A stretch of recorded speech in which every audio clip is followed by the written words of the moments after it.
시청자 여러분 안녕하십니까. 9월 13일 시사정담 시작하겠습니다. 시청자 여러분, 국민의힘 정진석 비대위원장이 6명의 비대위원을 선임하고 2기 비대위를 출범시켰습니다. 민주당 이재명 대표 성남FC 사건을 수사해온 경찰이 오늘 기소 의견으로 사건을 검찰에 송치했습니다. 이창섭 전 연합뉴스 편집국장님과 정가 이슈 분석 정리하도록 하겠습니다. 이 국장님, 네. 이 성남FC 사건은 2018년에 바른미래당에서 고발을 했습니다. 그때 지방선거가 있었지 않습니까? 그리고 나서 바른미래당이 고발했는데 3년 동안 뭉개다가 지난 대선이 끝난 뒤 경찰이 수사에 들어갔는데 어쨌든 4년여 만에 경찰 수사를 마무리 짓고 검찰에 기소 의견으로 송치를 했는데요. 우리 시청자님들이 하도 많이 들었습니다만은 성남FC 사건이라는 게 어떤 겁니까? 이게 일단 이제 정권이 안 바뀌었으면 사실은 어영부영하다가 그냥 제대로 수사도 안 하고 기소도 안 되고 끝나버릴 수도 있었던 그런 사건으로 그렇죠. 왜냐면 이게 지금 지난해 9월 증거 불충분으로 경찰이 불송치. 아예 근데 경찰에도 안 넘기고 사건을 종결하는 식으로 하다가 고발인들이 이의 신청을 하고 이러면서 다시 이제 6월 달부터 경찰에 재수사를 한 것인데요. 이게 이제 성남시장 이제 지자체로서 직접 여러 가지 이제 인허가권 뭐 이런 걸 많이 가지고 있는 거죠. 그 시장이 그런 권한을 가지고 있을 때 이재명 이제 더불어민주당 대표가 시장하고 있던 시기에 그 성남의 이제 시민축구단 성남FC. 구단주죠. 구단주죠. 여기에 지금 이제 여러 기업들이 이례적으로 엄청난 규모의 돈을 이제 협찬 내지는 뭐 후원을 한 거예요. 그래서 이게 이제 뭔가 어떤 그 이제 이권을 주고받고 했거나 또는 어떤 압력 때문에 이제 이걸 한 거 아니냐. 그리고 이제 만약에 그런 청탁을 받고 청탁을 들어주고 혜택을 줬다 그러면 이게 제3자 뇌물죄가 되는 거죠.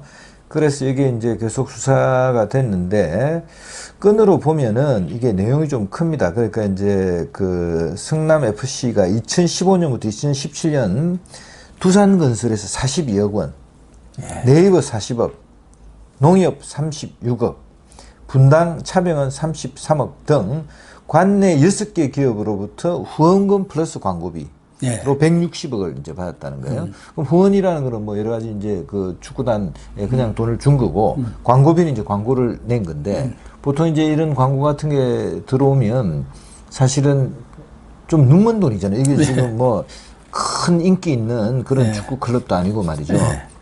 여기 이제 이례적으로 사실은 이렇게 이제 돈을 많이 내는 게 어렵고 이게 끝나고 난 뒤에는 갑자기 협찬 금액이 확 줄어가지고 뭐 그냥 두산 같은 데는 제로 아닙니까? 2019년 뭐 이쯤 가니까 이제 끝나고 그러니까 돈을 후원금을 한 푼도 안 낸 것 같던데요. 그래서 누가 봐도 이게 이제 이상하고 아까 이제 그 적용된 혐의처럼 뭔가를 협찬금을 받고 이권을 주거나 청탁을 들어준 거 아니냐. 3자 뇌물죄로 조사해 볼 만한데 이게 경찰이 막 수사를 뭐 시큰하다가 그냥 불송치로 해버린 거 아니에요.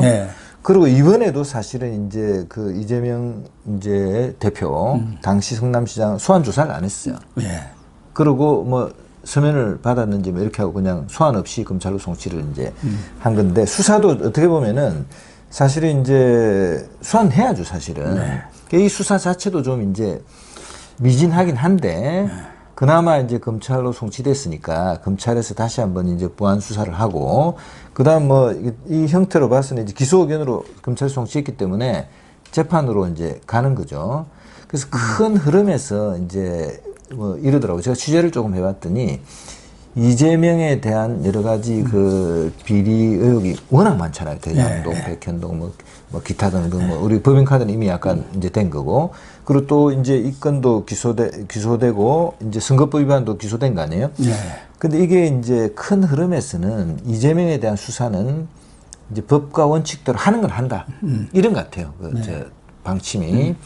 그래서 그대로 아마 이제 검찰, 경찰의 수사는 이제 계속 이제 이어질 것 같습니다.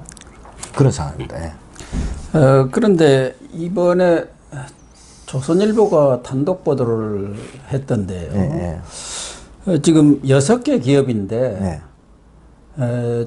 조선일보 보도에 따르면은 다른 기업들은 뭐 지금 나오지를 않고 네. 주로 두산그룹이 이제 제일 크지 않습니까? 예. 또 실질적으로 가장 큰 혜택을 주었고 그래서 두산에 대해서 만 이재명을 제3자 뇌물죄 혐의로 조선일보 보도 송치를 한 것 보도에는 같아요. 그런데 이게 이제 조선일보 기자가 충분히 취재해가지고 이 송치 관련된 서류를 다 보고 전체적으로 판단해서 이제 기사를 썼는지 아니면 팩트가 거기만 이제 확인됐는지 그렇죠. 예. 그건 확실치가 않아요. 그렇습니다. 근데 조선일보 보도에 따르면은 이제 두산건설이 53억을 성남 FC 후원금으로 이제 냈는데 광고비까지 다 합쳐서 53억 냈습니다. 이걸 이제 그 뇌물이 아니냐 이렇게 봤다는 건데 여기 이제 요 그 조선일보 보도에 따른 내용으로 보면은 나름대로 충분히 개연성이 있어요. 그러니까 이제 두산건설이 2014년 10월 이제 그 병원 부지를 업무 시설로 용도 변경.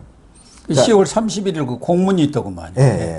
그래 이게 확실한 증거가 나온 것 같아요. 만약에 이것만 가지고 만약에 경찰이 이제 기소 의견으로 이제 송치했다면 증거가 명확하게 압수수색이나 이런 걸 통해서 확보된 것은 두산이고 다른 데 거는 명확한 증거가 없을 수도 있어요. 그렇죠. 물론 수사 대상일 수는 계속 있고 여기에 이제 공문을 보냈는데 여기에 보면 그 업무 시설 용도로 병원 부지를 변경하게 해주면 성남 FC에 후원한 방안을 검토하겠다라는 이제 공문을 보낸 게 하나 증거가 확실하게 있는 거예요. 확실하게 있는 건데. 근데 요게 이제 보면 이렇습니다. 그러니까 부지가 사실은 이제 업무 시설로 용도 변경 되면은 그 땅값이 왕창 오르잖아요. 3,000평이 병원 부지인데 그게 상업용지 업무시설 부지로 되면서 거의 뭐 이 땅값이 1조 원 정도 돼버렸다고 그러더라고요. 상업용지로 해주면 세 배 올라가. 거기다가 용적률이 250%에서 670% 이렇게 올려줘 버리고 그러니까 원래 7층으로 되어 있던 게 27층인가 뭐 이렇게 올라가 버린 거예요. 그리고 기부 체납 비율을 14.5%에서 10%로 10%로 이렇게 낮춰줘 버렸어요. 그러니까 어마어마한 혜택을 줘버린 겁니다. 상업 부지가 되면은 당장 땅값이 왕창 오르고 당연히 거기다가 뭐 여러 가지 상업 시설을 지을 수 있고 그럼요. 상점을 내거나 식당 뭐 이런 거 다 만들 수 있고 그다음에 아까 건물 층수가 올라가면 이거는 뭐 올라가는 대로 그냥 그 골조 건물 재료비만 쓰고 나면 공간은 전부 다 돈이잖아요. 그게 이제 올라가는 상상할 수 없는 거죠. 그다음 이제 이게 보통 이런 걸 하게 되면은 이제 공익을 위해서 자기가 땅 개발하면서 예를 들어서 도로의 일부를 공원으로 내놓는다든지 도로로 내놓는 기부 체납을 하게 됩니다. 근데 그것도 확 줄여 준 거죠.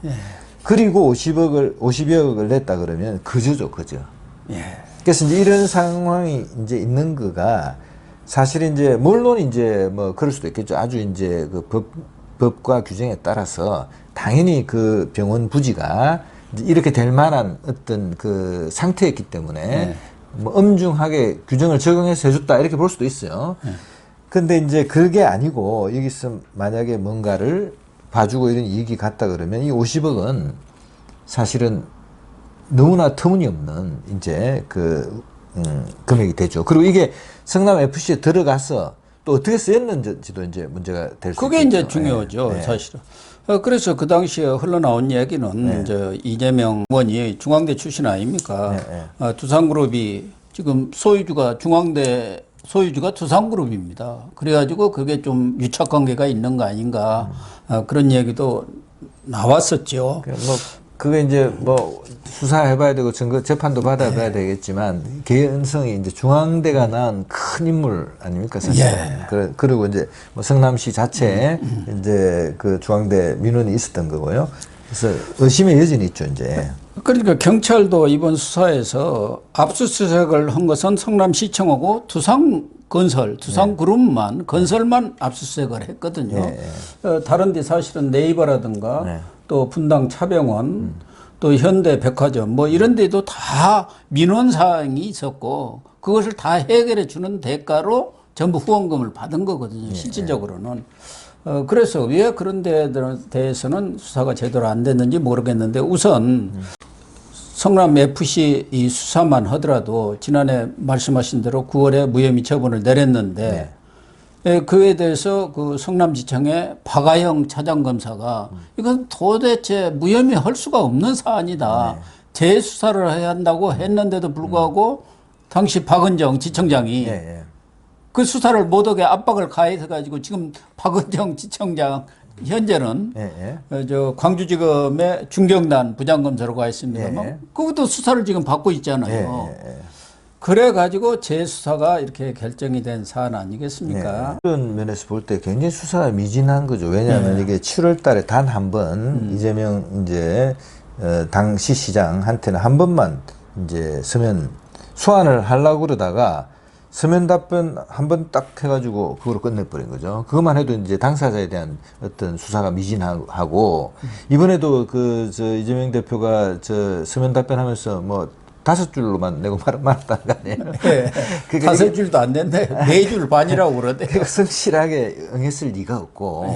그다음 또 하나는 보면요. 이게 이제 두산건설은 그 병원 부지 관련된 게 있었지만 네이버는 분당에 거기 사옥지였잖아요. 그럼 신사옥 짓고 그 앞에 도로도 다 내주고 이렇게 해갖고 그래서 엄청난 또 부가 수익을 얻었거든요. 그러니까 네이버 자체가 뭐 이제 워낙 IT 기업이고 또 포탈로서 이제 뭐 국민적인 어떤 기업인데 여기도 이제 여러 가지 정황으로 볼 때 사실은 뭔가 더 인텐시브한 수사가 있어야 됐었는데 그 수사 안 한 거죠.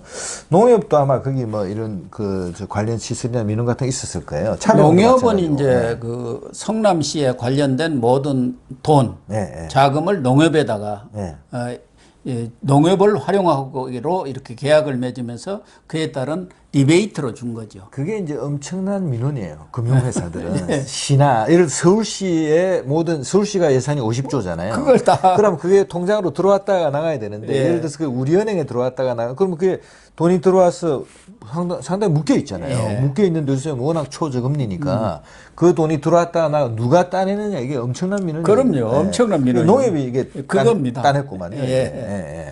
이거 다 이제 수사를 해서 사실 여기 이제 주로 이제 광고나 후원금 이런 것들은 눈먼 돈 같이 쓰여질 가능성이 굉장히 높아요. 어디에 썼는지도 모르고 특히 광고 같은 경우는 뭐 2중, 3중의 수수료 같은 것들을 막 떼고 이러기 때문에 여기 이제 들여다 보면 사실은 그러니까 실무진들이 이거는 반드시 수사를 더 깊이해야 된다고 하는데 이제 문재인 검찰이 막은 거 아니에요. 그렇죠. 그래서 수사가 거의 제대로 안 됐고 시간이 많이 지나가니까 일단 그 중에서 이제 아까 좀 인텐시브하게 수사가 되고 증거도 나온 두산건설 여기만 이제 먼저 이제 기록을 검찰에 넘겨가지고 그러니까 이제 기소견을 송치한 거로 그렇게 이제 해석이 됩니다.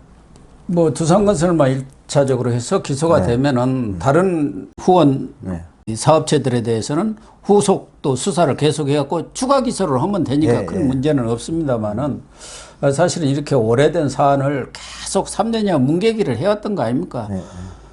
그것도 지난해 이재명 의원이 당시 여당 대선 후보가 되니까 바로 무혐의 처분 내려버린 거예요. 9월에.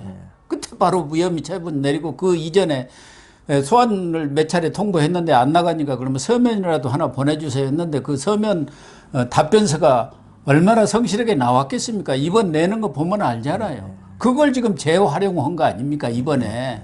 뭐 서면 그때 낸 걸로 가름하겠습니다 하고 이번에는 소환조사도 안 했단 말이에요. 그리고 그동안 이 성남FC와 관련해서는 여러 가지 그 의혹들이 제기가 됐었거든요. 금융정보분석원에서도 수상한 자금이 현금이 인출이 되고 있다. 이런 것에 대한 통보도 왔었고 그것에 대해서도 언론이 여러 차례 보도가 됐고 산하 체육단체에 대한 지원도 계속하고 있는 걸로 이렇게 언론 보도가 나왔었고 특히 이런 두산이라든가 여러 군데서 후원금을 따오는데 그 광고비 를 유치한 그것을 자기 측근들한테 유치비로 10%씩 떼어줬어요. 리베이트죠. 리베이트로. 그런데 그 측근들이 무슨 일을 했겠습니까? 아무 이런 거 없잖아. 인허가를 해준 것은 이재명인데 그 사람들한테 몇 억이 리베이트로 가면 그 사람들이 그 돈을 다 썼겠느냐 이거예요. 그 돈이 어디로 갔느냐. 특히 경찰이 이번에 정말 확실하게 수사를 해야 하는 게 이제 돈의 입구는 다 나온 거 아닙니까? 어떻게 들어왔다. 그럼 그 출구. 이게 지금 가장 의혹의 핵심이거든요. 이게 혹시 정치 자금으로 유출된 것 아니냐. 그러면 그 돈이 어떻게 쓰여진지에 대한 수사가 되어야만이 그 돈이 정치 자금으로 흘러갔다든지 개인 포켓으로 들어갔다. 이걸 제대로 수사해내는 게 제대로 된 수사 아닙니까? 예. 사실은 이재명을 잡아내려면은 그런 걸로 딱 수사해서 증거를 잡아내야 하거든요. 그게 없잖아요. 예, 이제 경찰도 사실은 더 이제 열심히 해야 되고, 물론 검찰도 이제 다 맡고 있었던 거 아니에요. 박안정 그 지청장이. 예. 그래서 이제 뭐 한계는 있었을 텐데, 지금부터라도 지금 이제 일단 늦었지만 최선을 다해서 수사해서 지금 이제 그 정의가 실현되도록 해야죠. 해야 되고, 권성동 씨도 오늘 이제 아침에 이제 그 국민의힘당 그 간부 회의에서 계속 수사 계속될 거다. 네. 이거 끝이 아니다. 워낙 혐의가 많기 때문에 더 해야 된다 이렇게 얘기를 했어요. 그 취지로 볼 때 지금 이제 당과 뭐 정부는 이제 뭐 대통령실이 개입하지는 않겠지만 그 검찰과 경찰의 시스템에서 이 분야는 이제 수사를 계속 하도록 하는 게 방침인 것 같아요. 그래서 그대로 이제 계속 돼야 되겠죠, 이게. 아마 경찰도 이재명 소환 조사를 안 한 것은 일견 또 이재명을 소환한다 만다 해봤자 소모전을 벌여봤자 별 효과가 의미가 있겠느냐 그렇게 판단했을 수도 있겠죠. 서면 조사를 하든 또 소환을 한다 해도 나올 리도 없을 것 같고 다만 경찰로서는 이번 사건에 대해서 두산건설 이런 부분에 있어서는 확실한 스모킹건을 잡아가지고 기소를 했기 때문에 그거 한 건만 가더라도 충분하다 이렇게 판단했을 가능성은 있어요. 그런데 이게 제3자 뇌물죄라는 게 형법 130조 보면은 공무원이 부정청탁을 받고 뇌물을 공여받거나 공여 약속을 받을 경우 5년 이하 징역 10년 이하 자격정지인데 이 특가법으로 뇌물이죄가 되면은 1억 이상일 경우 무기 내지 10년 이상 징역이 당하거든요. 그러니까 이게 만약 기소가 돼가지고 지금 여러 가지 상황으로 볼 때는 뭐 1억 이상이 될 가능성이 높지 않습니까? 워낙 금액이 크기 때문에. 160이라고 일단 단순 보도된 게 10%만 해도 16억이잖아요. 예. 이럴 경우 이거 하나만 가지고도 사실은 이재명으로서는 정치 생명이 끝난다고 봐야지 않습니까? 지금 1호 기소는 됐잖아요. 선거법으로. 이제 2호 기소가 나온 거예요. 그 다음에 이제 또 3호 기소가 뭐 대장동에서 나올지 제가 볼 때는 변호사비 대납 사건 그게 먼저 나올 것 같은데 3호 기소가. 그러니까 줄줄이 지금 기소가 대기하고 있다고 봐야 하지 않겠습니까? 사실 이제 민주당도 이재명이란 사람을 이제 대선 후보로 만들고 다시 이제 당 대표로 만든 것에 대한 그 리스크가 있는 거예요. 상당한 위험 부담을 가지고 있는 거예요. 그런데 뭐 워낙 그 수완이 좋고 현실 정치에서 정말 엄청난 생존 능력. 그리고 여기에 이제 이런 돈들이 이재명 대표가 직접 받았다는 그 흔적은 안 나올 가능성이 높아요, 사실은. 돼 있다 그러면 이른바 이제 파킹. 그렇죠. 뭔가 돈이 다른 사람한테 가 있고 다른 사람한테 가 있는 돈을 자기 뜻대로 쓸 수 있는 그런 형태가 돼 있을 수가 있거든요. 그리고 다 쓰리 쿠션이 될 수밖에 없죠. 그래서 이제 그런 것들이 앞으로 이제 수사를 통해서 이제 밝혀내야 되겠죠. 밝혀내야 되는데 여하간 이재명은 그래서 이제 이재명 대표는 계속 그 방탄복을 지금 뭐 몇 겹을 입었는지 모르잖아요. 그렇죠. 거기다 그것도 부족해서 방탄 고발, 방탄 특검까지 했지 않습니까? 이재명의 아주 그냥 이런 전략을 뭐라고 해야 할지 모르겠습니다만은 자기에 대한 기소하니까 김건희 특검법을 내갖고 맞불 작전을 펴고 있어요. 이재명이란 정치인의 캐릭터는 여하간 하여튼 수단과 방법을 가리지 않고 생존하고 살아나고 보자. 살아나고 그다음에는 뭐 권력을 잡기 위해서는 지금 성남시장으로부터 저 대선 후보까지 오는 과정, 당 대표까지 오는 과정이 그걸 보여주는 거예요. 보여주고 지금 김건희 여사에 대한 어떤 그 특검이나 뭐 국정조사에 이해가 안 되는 게 범죄 그 혐의의 무게가 완전히 달라요. 이거는 지금 완전히 공직자로서 권한을 가진 사람이 막 그냥 이렇게 만약에 하나라도 사실로 드러나면 아까 뭐 무기까지 갈 수 있는 엄청난 중범죄잖아요. 그렇죠. 1억 이상이면 10년 이상이니까요. 여기는 범죄의 이제 질이 그렇고 김건희 이제 여사에 대해서 나오는 걸 보면 이제 도이치모터스 주가 조작에 이제 관련됐느냐인데 그 시기를 보니까 결혼하기 전 1년, 결혼하고 나서 1년이에요. 그 사이에 때 이제 도이치모터스 주가 사건이 있었는데 그게 이제 김건희 여사의 모친도 좀 이름이 나오고 이러더라고요. 그래서 이게 뭐 어느 정도, 그리고 그 범죄하고 이 대장동 몇 조대에 그냥 돈이 들어가고 뭐 이거는 도대체 상상도 할 수, 비교 자체가 불가능한 범죄. 공직자로 있으면서 이런 엄청난 이런 부정 부패 비리 혐의를 받는 거고는 무게가 다르고 우선 이 자금만 하더라도 성남 FC도 그랬습니다마는 그 이재명 최측근 회사가 요새 논란이 되고 있는 저 쌍방울에서 1억 5천만 원 법카 쓴 사람이 있지 않습니까? 법인카드. 이화영 평화부지사 지금 킨텍스 사장. 그 사람의 보좌관은 이한성이가 이 화천대유 산하 천화동인 1호 거기 700억을 관장하는 대표입니다. 근데 이 돈이 이한성이 돈일 수가 없잖아요. 700억이. 그때 김만배가 이 돈은 그분 것이다. 그분이 누구냐 이 말이에요. 그러니까 여기저기에 본인이 어떤 돈을 안 받았을 가능성이 많죠. 이재명 의원이 변호사고 그런 문제에 대해서는 아주 달인이다시피 하는데 직접 돈을 받을 리는 없지 않습니까? 그렇기 때문에 다른 데다가 이렇게 묻어둔 이런 돈들을 찾아내는 게 사실 검찰과 수사력이 입증이 돼야 하는데 그런 부분까지는 아직 미치지 못한 거 아닌가 해서 좀 아쉬워요. 이번 사건에 대해서도 이재명 측은 지금 전혀 다른 설명을 하고 있습니다. 이재명 측은 160원 받아가지고 내가 이익이 된 게 아니다. 다 성남 FC한테 들어갔고 그게 성남 시민을 위한 이익으로 돌아간 것 아니냐.